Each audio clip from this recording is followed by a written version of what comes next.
Ever wondered why certain advertisements or political speeches resonate with you more than others? Well, the answer lies in the power of persuasion, a psychological tool that's as fascinating as it is powerful. It's a tool that's been honed and perfected over centuries, used by everyone from salespeople to politicians to influence our decisions and choices. Imagine you're watching an advertisement for a new smartphone. You're not just being shown the device and its features. Instead, you're being told a story, a narrative that's carefully crafted to make that phone seem like something you need, something that will improve your life in tangible ways. That's persuasion at work.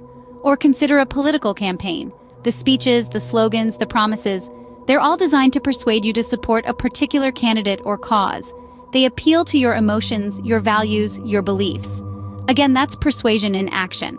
Understanding how persuasion works can open our eyes to the subtle ways we're influenced every day. It can help us make more informed decisions, and even allow us to use these techniques ourselves, whether in our personal lives or professional careers. Now, persuasion isn't about manipulation or deceit, it's about communication and understanding. It's about presenting information in a way that resonates with people, that speaks to their needs and desires. It's about building a connection, a rapport, that makes people more likely to listen, to engage, to act. In this video, we'll be exploring the psychology of persuasion in depth. We'll look at the various techniques used by advertisers and politicians, and we'll examine real-world examples to see these techniques in action. We'll delve into principles like reciprocity, authority, and liking, principles that form the foundation of persuasive communication. Whether you're a marketer looking to refine your strategies, a political enthusiast trying to understand campaign tactics, or simply a curious mind eager to learn, this journey into the world of persuasion promises to be an enlightening one. So, get ready to delve into the fascinating world of persuasion, and perhaps understand your own choices a little better. Have you ever felt obliged to return a favor? That's the principle of reciprocity at work.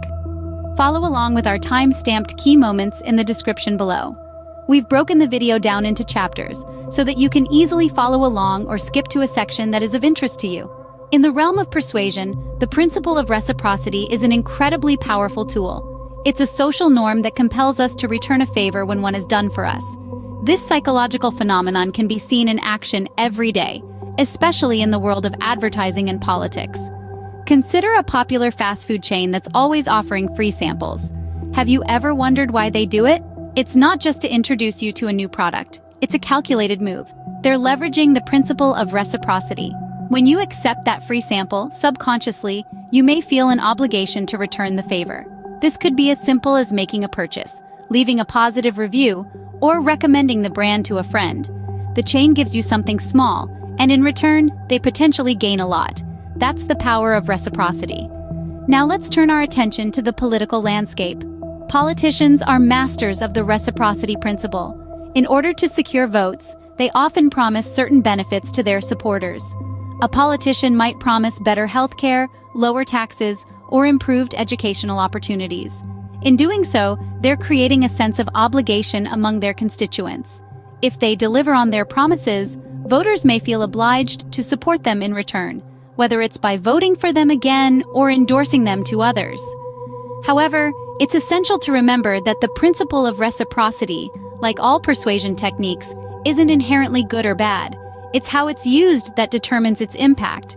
It can be a tool for mutual benefit, but it can also be exploited to manipulate people into making decisions they wouldn't otherwise make. So the next time you find yourself feeling obliged to return a favor, take a moment and ask yourself, am I being swayed by the principle of reciprocity?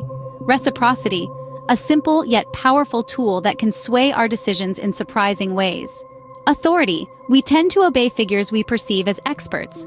But how does this play out in advertising and politics? Well, let's dive right in.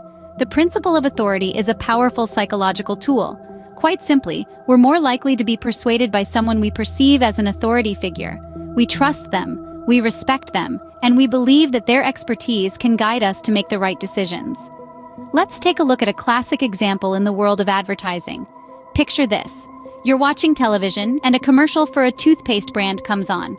The screen fills with a dentist and a dental hygienist, smiling confidently, a dental mirror in one hand. 9 out of 10 dentists recommend this toothpaste, they announce.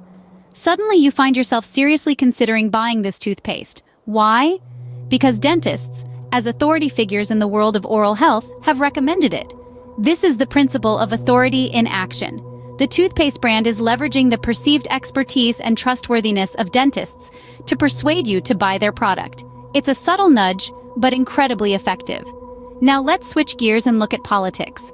Politicians often seek endorsements from respected figures to boost their credibility. It could be a popular celebrity, a renowned academic, or even a former president. When these respected figures publicly endorse a candidate, they lend their own authority to the politician. This can influence public opinion, sway undecided voters, and even mobilize supporters. In both advertising and politics, the principle of authority is a subtle but powerful tool of persuasion. It taps into our innate tendency to trust and follow those we perceive as experts or authority figures.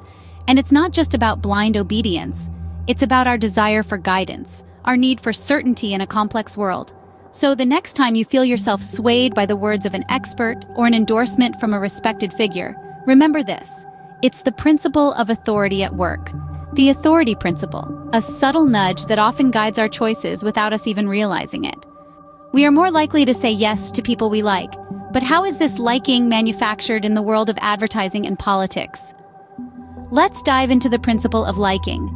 This principle operates on the simple premise that we are more inclined to agree with or be persuaded by those we find likable or relatable. It's the reason why you might find yourself drawn to a product endorsed by your favorite celebrity, even if you don't particularly need it. Consider this: a popular beverage brand ropes in a celebrity to star in their ads.